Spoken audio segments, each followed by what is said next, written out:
श्रोताओं, हमारे आज के इस कार्यक्रम में शामिल हैं सुश्री रूमी सरकार जी। इनसे बातचीत करेंगे कि भूकंप कैसे आता है, भूकंप किस प्रकार से हमें प्रभावित करता है, और इसके अलावा ज्वालामुखी पे भी हम बातचीत करेंगे कि ज्वालामुखी किस प्रकार से काम करता है और हमें किस प्रकार से प्रभावित करता है। तो इस विषय पे जानकारी हासिल करने के लिए विज्ञान विषय के जानकार सुश्री रूमी सरकार जी से हम बातचीत करना चाहेंगे। तो सबसे पहले बहुत बहुत स्वागत करते हैं रूमी सरकार जी आज के इस कार्यक्रम में। धन्यवाद। तो जैसा कि लोगों के मन में विज्ञान में बहुत सारी अलौकिक घटनाएं घटती रहती है, लोगों के मन में कई सारे सवालात होते हैं कि उन्हें जानकारी नहीं होता है, लेकिन हर कोई जानना चाहता है कि प्रकृति का जो नियम है, प्रकृति के जो घटनाएं घटित होती है उसके तह तक जाने की हर कोई संभावना तलाशते हैं, लोग जानने की कोशिश करते हैं। तो इसी कड़ी में आज हम बातचीत करेंगे कि भूकंप क्या है, भूकंप कैसे आता है, भूकंप की कार्य प्रणाली क्या है, तमाम तरह की बातें हम आज चर्चा करने वाले हैं आपसे।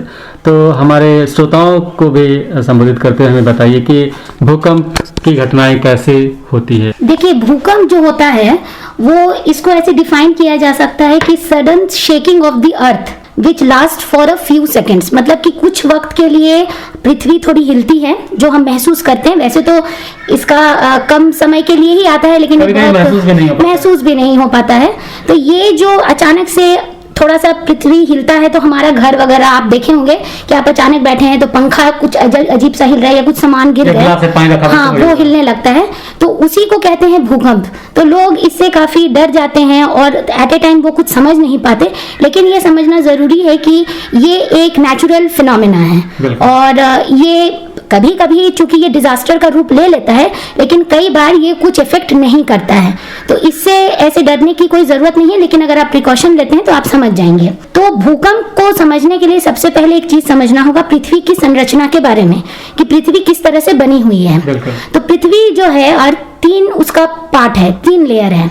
सबसे बाहरी जो पार्ट है जिसमें हम लोग रहते हैं उसको बोलते हैं क्रस्ट, और उसके फिर अंदर जो भाग है उसको बोलते हैं मैंटल, और जो एकदम अंदरूनी भाग होता है उसको बोलते हैं कोर। ठीक है, तो जैसे जैसे हम पृथ्वी के अंदर जाते रहते हैं तो वैसे वैसे प्रेशर और टेम्परेचर बढ़ते रहता है, जिसके वजह से इस तरह की घटनाएं हो रही हैं। अभी तक पृथ्वी के अंदर किस तरह के उसकी संरचना है और किस तरह से वो काम करती है पृथ्वी, अभी पूरी अच्छी तरह से इसकी जानकारी नहीं हो पाई है। रिसर्च वर्क चल ही रहा है, क्योंकि कोई भी डिवाइस जो हम पृथ्वी के अंदर भेज रहे हैं, due to high pressure and temperature the device is melting up, वो डिस्ट्रॉय हो जा रहा है वो डिवाइस, तो इसीलिए उसको थोड़ा सा समय लग रहा है। तो यहाँ पे ये चीज है, जो कोर होता है, जो बिल्कुल अंदर वाला भाग होता है, वो दो पार्ट में है, एक इनर कोर और एक आउटर कोर। जो इनर कोर है वो प्रेशर के वजह से और टेम्परेचर की वजह से बहुत ज्यादा ठोस होता है, लेकिन उसके बाहर वाला जो कोर है, आउटर कोर, वो मॉल्टेन स्टेट में होता है, मतलब पिघला हुआ होता है, और ये आयरन का बना होता है, लोहे का पिघला हुआ लोहा होता है वहां पे। तो ये क्या करता है कि यहाँ से कन्वेक्शन करंट्स पास होते हैं, मतलब ये पिघला हुआ लोहा है तो मूवमेंट तो ये शो करेगा ही, तो ये कन्वेक्शन करंट्स पास करते हैं, और ये जो करंट्स है ये फिर मेंटल में ट्रांसफर होते हैं। और मेंटल भी चूंकि क्या है, ये भी पिघला हुआ फॉर्म में होता है, ये फिर इस करंट को क्या करते हैं, क्रस्ट पे पास कर देते हैं।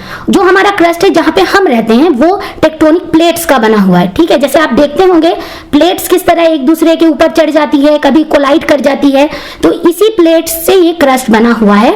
और यही प्लेट्स जब ये करंट्स जब आता है मेंटल और कोर के थ्रू, तो इन प्लेट्स में हलचल होती है। वैसे भी ये जो प्लेट्स होते हैं ये हमेशा ही थोड़ा थोड़ा डिस्प्लेस करते हैं, मूवमेंट शो करते रहते हैं। जब ये करंट्स आता है तब यहाँ पे क्या होता है कि ये कोलाइड कभी कर जाते हैं, कभी थोड़ा हल्का भी अगर ये अपना जगह चेंज करते हैं तो भूकंप के तौर में और ये आपको भूकंप, ये करंट फिर पास करता है वहां से। अच्छा। और ये करंट जहाँ पे भूकंप का जो सेंटर होता है उसको हम लोग सेंटर बोलते हैं, फोकस बोलते हैं। एपिक सेंटर नहीं, एपिक सेंटर और फोकस में फर्क होता है। अच्छा। फोकस जो होता है वो that is the centre of the earthquake, जहां से वो ओरिजिनेट कर रहा है, और वहां उसके फोकस के ऊपर अर्थ लेयर पर जो जगह होगा उसको बोलते हैं एपिक सेंटर, जहां पे एपिक सेंटर जहां से फिर वो भूकंप फैलेगा। ठीक है, जो भूकंप फैलता है उसको हम लोग मैग्नीट्यूड बोलते हैं, मतलब कि कितना दूर तक वो फैला। ठीक है, तो जहां एपिसेंटर होता है that is the most dangerous point and that is the most destructive place. वो बहुत ज्यादा डिस्ट्रक्टिव हो जाता है, बहुत प्रभाव छोड़ता है वहां पे, बहुत वो क्या बोलते हैं डिस्ट्रक्शन भी होता है, जान माल का बहुत नुकसान भी होता है। तो इस तरह जैसे कि हम लोगों ने 2001 में देखा था जो भुज में हुआ था। हाँ, भुज जो बहुत बड़ी गुजरात तबाही में, आई हाँ, वो रन ऑफ कच्छ के करीब है, तो वो एरिया सेस्मिक जोन्स में आते हैं। मतलब जो एरिया जहाँ पे ज्यादा अर्थक्वेक आने का चांस होता है, फ्रीक्वेंटली अर्थक्वेक्स आते हैं, उनको हम लोग सेस्मिक जोन्स बोलते हैं कि ये सब बहुत प्रभावशाली एरिया है। तो ये एक चीज जानना जरूरी है कि ये सब प्रभावशाली एरिया क्यों है, क्योंकि ये edges of the tectonic plates पर लगे हुए हैं। एज मतलब किनारे, टेक्टोनिक प्लेट्स के किनारे किनारे के ऊपर के एरिया में ये क्षेत्र आते हैं। अच्छा। जैसे आपका नॉर्थ ईस्ट हो गया, कश्मीर हो गया, ठीक है, फिर भुज हो गया जो कि रन ऑफ कच्छ के करीब है, और कुछ एरिया है साउथ इंडिया में भी, वो सब सेस्मिक जोन्स में आते हैं। और यही जो आपका अर्थक्वेक है, ठीक है, ये तो आपका टेरेस्ट्रियल रीजन में आया, मतलब जमीनी उस पे आया तो आपको दिखा। अब यही जब समुद्र में आता है, समुद्र में भी वही चीज होता है। अच्छा। तो समुद्र में जब ये आता है तो ये रूप ले लेते हैं सुनामी का, ठीक है, जो हमने 2004 में देखा। बहुत ज्यादा डिस्ट्रक्शन इसने साउथ इंडिया में कॉज किया था। तो ये चीज है आपका अर्थक्वेक के बारे में। जापान की भी सुनामी काफी तबाही लाई। जी हाँ, जापान की सुनामी भी है। तो हम लोग इसीलिए यहाँ पे देखते हैं कि इस तरह का जो नेचुरल डिजास्टर्स होते हैं, तो इसको हम लोग कितना अवॉइड कर सकें। तो अवॉइड तो हम इसे कर नहीं सकते, क्योंकि इसका कोई पूर्व सूचना तो हमें मिलता नहीं, अभी तक ऐसा कोई टेक्नोलॉजी नहीं आया है कि हम पूर्व सूचना इसका ले सके। लेकिन हाँ, एक इंस्ट्रूमेंट है जिसकी मदद से हम इसका मैग्नीट्यूड हम लोग पता कर लेते हैं कि कितना मात्रा में डिस्ट्रक्शन हुआ है, कितनी तेजी से ये अर्थक्वेक आया है और कितने सेकंड के लिए आया है। तो इस तरह से हम लोग अब वो कर सकते हैं, पता अच्छा, क्या लोगों के मन में ये सवाल होता है, क्या भूकंप मानव निर्मित मानव गतिविधियों के कारण भी हो सकता है? देखिए, इस पर तो अभी ये थोड़ा सा कंट्रोवर्शियल है, इस पर कहना इतना जल्दी तो वो उचित नहीं होगा। लेकिन आप कुछ हद तक, हाँ, आप कुछ हद तक ये बोल सकते हैं, क्योंकि देखिए जैसे धनबाद में जो हो रहा है, खनन गतिविधि चल रही है, हाँ, ये बहुत वो चीज है। ये जो धनबाद में जो जमीन अचानक से धंस जा रही है, ये due to mining, heavy mining है, ठीक है। और हमारे झारखंड में भी कई पहाड़ खत्म हो जा रहे हैं, मतलब पहाड़ के पहाड़ माइनिंग के दौरान खत्म हो जा रहे हैं। तो ये हम क्या करें कि नेचर के साथ हम खिलवाड़ कर रहे हैं। तो इसको आप पूरी तरह से नेचुरल अब नहीं भी बोल सकते हैं, कुछ हद तक मैन मेड रीजंस भी हैं इसके कारण, कहा जा सकता है। अच्छा, अगर मान लिया जाए भूकंप ऐसे क्षेत्र में आते हैं, तो ऐसे समय में क्या, क्योंकि लोग घबरा जाते हैं, ऐसे प्रतिकूल समय में लोग आपाधापी में क्या करना है क्या नहीं करना कुछ मालूम नहीं होता, तो ऐसे में क्या करना चाहिए और क्या नहीं करना चाहिए, इसके बारे में थोड़ा हमें बताएं। देखिए, पहला तो जो भूकंप क्षेत्र में रहते हैं, जिन सेस्मिक जोन्स में रहते हैं, वो तो माइंड मेकअप करके ही रहते हैं कि उन्हें कैसे रहना है।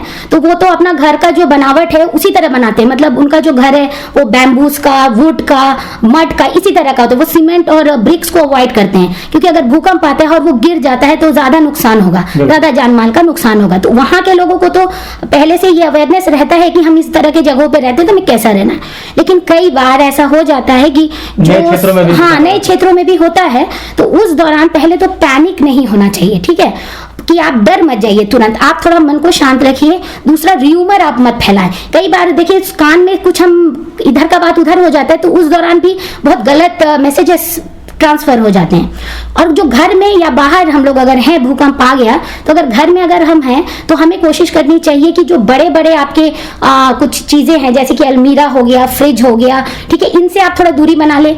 बिजली का अगर कोई भी चीज है तो सब स्विच ऑफ कर दीजिए। दूरी, बड़े बड़े चीजों से दूरी बनाने के लिए इसीलिए कहा जा रहा है कि अगर अलमीरा है तो वो गिर जाएगा आप ही के ऊपर, ठीक है।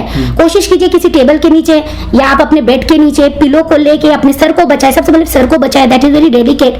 तो उस तरह से आप अपना बचाव करें। अगर पॉसिबल है तो एकदम घर के बाहर दौड़ जाएं और खुले मैदान में आ जाएं, ज्यादा बेहतर यही होगा, बहुत बेहतर होगा। लेकिन अगर मान लीजिए आप गाड़ी में हैं, आप बाहर है, तब आप क्या कीजिए, तब भी आप अवॉइड कीजिए कि कोई बड़ी बिल्डिंग है तो उसके पास में जाएं, और गाड़ी में है तो गाड़ी में ही रहे, स्लो उसको चलाएं और किसी ऐसे सेफ प्लेस में जाएं जहां पे कोई गिरने पड़ने का कोई चीज ना हो। तो इस तरह से आप अपने आप को कुछ हद तक आप बचा सकते हैं। तो बहुत अच्छी बातों को आपने बताया, भूकंप की पूरी प्रणाली के बारे में, ज्वालामुखी के बारे में आपने बताया। हमें श्रोताओं को काफी सारे सवालों के जवाब मिल गए होंगे और उम्मीद करते हैं काफ़ी सारे श्रोता इससे लाभान्वित भी होंगे आपकी बातों को सुनकर। आपने इस कार्यक्रम में अपना बहुमूल्य समय दिया, बहुत अच्छे इंटरेस्टिंग फैक्ट को लेकर के आप सामने आए। आपका इस कार्यक्रम से जुड़ने के लिए बहुत बहुत धन्यवाद। बहुत बहुत धन्यवाद आपका भी।